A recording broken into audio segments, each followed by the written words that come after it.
Welcome to Flux, the energy show that's all about helping you to become a smarter energy consumer. We are on an energy mission and we are excited to have you along for the ride. Now let's begin. You turn over in the morning, the first thing you grab is your phone. Is it charged?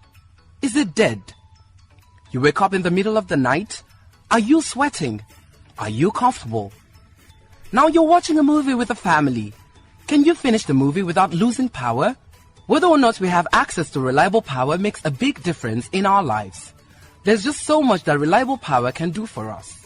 From comfort to peace of mind. From entertainment opportunities to business opportunities. Power is a game changer.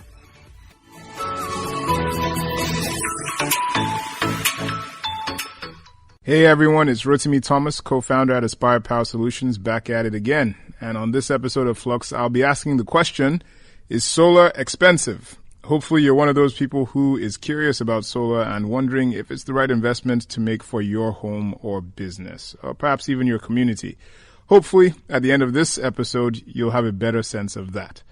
If you've been listening to this podcast in the past, or just been there in the world in general, it should no longer be news to you that sunlight or solar energy can be used directly for powering homes, businesses, and communities, and for hot water heating, solar cooling, and a variety of other commercial and industrial uses. Now, more than ever, solar energy is the most abundant renewable energy source in the world. Especially in Nigeria, it's fast becoming a substitute for the lack of electricity from the national grid and or, petrol or diesel generators that we use every day. Sadly, though, not all homes can afford to purchase solar energy systems up front due to the seemingly high capital outlay that's required. In this episode of Flux, we'll be demystifying the affordability of solar and talking you through how you can tap into its benefits. Now, look, there are a few reasons that solar systems kind of cost a little bit of money up front. Some might say a lot up front. When you compare a solar system to a petrol or diesel generator system, however, a solar system has almost all of the life cycle cost in the upfront cost of the system, which alternatives such as diesel generators and petrol generators that may seem cheap do not. Instead, they have high operating costs and low upfront costs. And we see over time, when we look at these two different types of systems, that when you look at the diesel and petrol generators, over time, those operating costs even increase because, as you know, exchange rate changes. Then they'll say diesel price has changed from 188 to 295. For real, that happened actually over the last year. And you can imagine what diesel prices will be in the next 5-10 years. Maybe 1,000 naira. Very scary. But this is the reality that we live with. Imagine what diesel cost perhaps 10 plus years ago. I know when I got married, it was about 125 naira per liter. So what are we dealing with? We're dealing with two different types of systems. One that costs a lot of money up front, but we'll see whether it's cheaper over the long run. And one that costs a little bit of money to just go and buy a petrol generator or a diesel generator, but we know has very high operating costs over the lifetime. Yeah. What does this all mean? Well, what we're going to do first is explain what a life cycle is related to these energy systems. Then we'll compare the life cycles of the components of a solar system relative to diesel or petrol generators.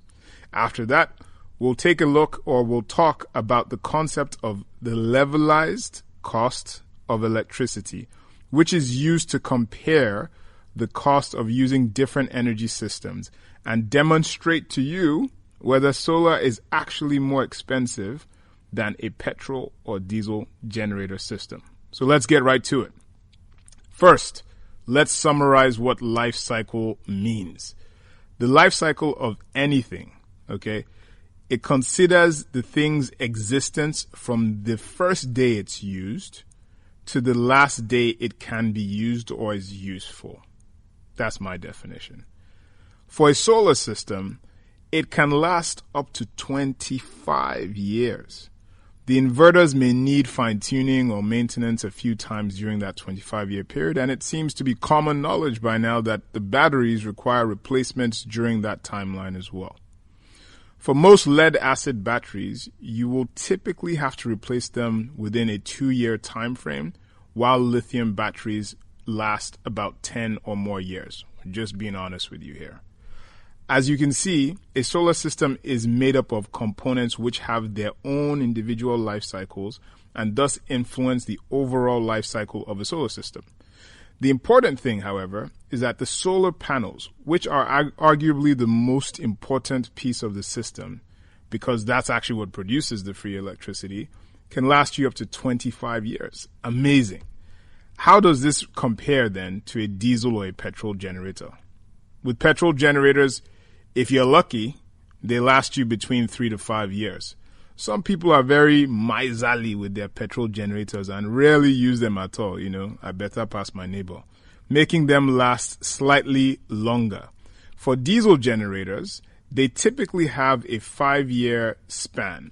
Understanding this life cycle concept is crucial in evaluating whether solar is expensive relative to other alternatives. Now that we've broken down this meaning of life cycle and compared a solar system's life cycle to that of a diesel or petrol generator, let's look at the meaning of levelized cost of electricity and why it's important to understand which system is more expensive. We're taking you to school here today. The levelized cost of electricity, otherwise known as the LCOE, it's a badass term, LCOE, is a method used to compare the life cycle cost of electricity of different energy systems to actually determine which system is really the more expensive one. It's actually typically used by regulators when planning what types of power generation they wish to use for national grids or much larger grids, such as the Nigerian electrification system. But the same concept can be applied when comparing solar systems with petrol or diesel generators.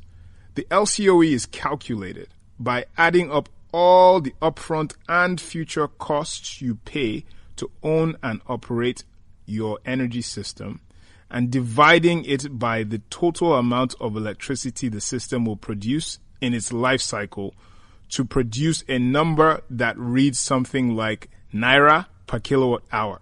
Have you heard of that term before? I think you have. Just check your Echo Disco or Ikeja Disco or wherever you are in the country. Just check the Disco's bill and you'll see a rate per kilowatt hour. A kilowatt hour represents 1 unit of electricity that you would typically pay your local disco, such as Echo Disco or Ikeja Disco, you name it. It's the same unit of measurement on that bill that you receive from them. So, if we ran such a calculation and found that System A has an LCOE of 30 Naira per kilowatt hour, for example, and System B has an LCOE of 50 Naira per kilowatt hour, we can safely conclude that System A is more cost effective than System B. Now, this does not mean that System A may not have higher upfront capital expenditures or upfront costs than System B. Say, for example, System A is a solar system that we're looking at, okay? With high upfront costs but no real operating costs, and System B is a system with low upfront costs but high operating costs during the life cycle of the system. It's actually very possible that System A will be much cheaper on an LCOE or life cycle basis than System B. So, now that we have a good understanding of LCOE, how does the LCOE of a typical solar system compare to a diesel or petrol generator? Well, we at Aspire Power Solutions have run the numbers, and I'm happy to give you a few examples. Let's compare 2 types of solar systems to petrol or diesel generators. Let's start with solar system 1. This is a situation where solar is installed with batteries for energy storage. It's the more common scenario in Nigeria because you actually need to store the electricity generated during the day for other periods when lights may be taken. We see that owning and operating a 1.5 kVA generator over its life cycle costs in the range of about 119 Naira per kilowatt hour compared to owning a 1.5 kVA solar storage system, which over its life cycle costs about 68 naira per kilowatt hour. That's even taking battery replacements and other repairs into account. For a 3 to 5 kVA petrol generator, we see an LCOE in the range of about 115 to about 100 naira per kilowatt hour range, compared to a 45 to 50 naira per kilowatt hour range for an equivalent solar storage system. Now, the last type of comparison we can make is for Solar System 2. This is a very unique type of system and is mostly used in places where there's 24 hours light, mostly the Western world, and quite frankly in parts of Nigeria where some communities actually do receive 24 hours light, whether it's from the national grid or because they run their generators all day. Listen up if that's you. This solar system works in that type of environment where there's already 24 hours of supply. In this scenario, though, the solar system produces electricity whenever it senses the presence of that centralized power source, whether the grid or the generator operating in a community or in an industrial park or in an area where there's just 24 hours light. Okay. And it produces electricity in a way that it prioritizes itself so that it holds back the supply that's coming from the central grid and says, hey, you there, stop. And it allows itself to first supply the building or the community before saying, okay, do I need more electricity? Let me go and take more from the grid and then I'll accept that or from wherever. And that's the way it works. It actually does not need any energy storage. In this case, all you need is a solar panel and the inverter. It's amazing. No battery storage. This is when solar becomes cheapest because the batteries are actually the most expensive piece, of a solar system. In this type of system, when we compare someone using, for example, 15 kilowatts of power from the grid with someone using the equivalent amount of power from a solar system, we see that solar has an LCOE of about 23 naira per kilowatt hour, while the grid is even more expensive at a minimum of 29 naira per kilowatt hour. And in most areas now, given the madness that has actually happened in the industry over the last little while, most people are actually seeing tariffs in the range of 50 plus naira per kilowatt hour today. In other words, when it comes to life cycle costs of electricity, this type of solar system is king, and in general, solar systems are king. So, the only thing we have to tackle now is how do we address the high upfront costs of solar systems to make them upfront affordable and accessible to all Nigerians. That's what we'll do in the next episode of Flux, when we'll be tackling different methods of financing and paying for your solar system. My name is Rotimi Thomas, and thank you for listening to this episode of Flux. I'll catch you on the next episode. Cheers.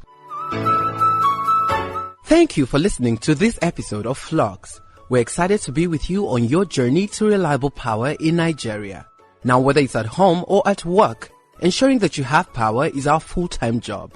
We're here to help make that job a little easier for you. Do not forget, you can hit us up across any of our socials, that is on Instagram or Twitter, at APS_Africa or at Africa Business Radio.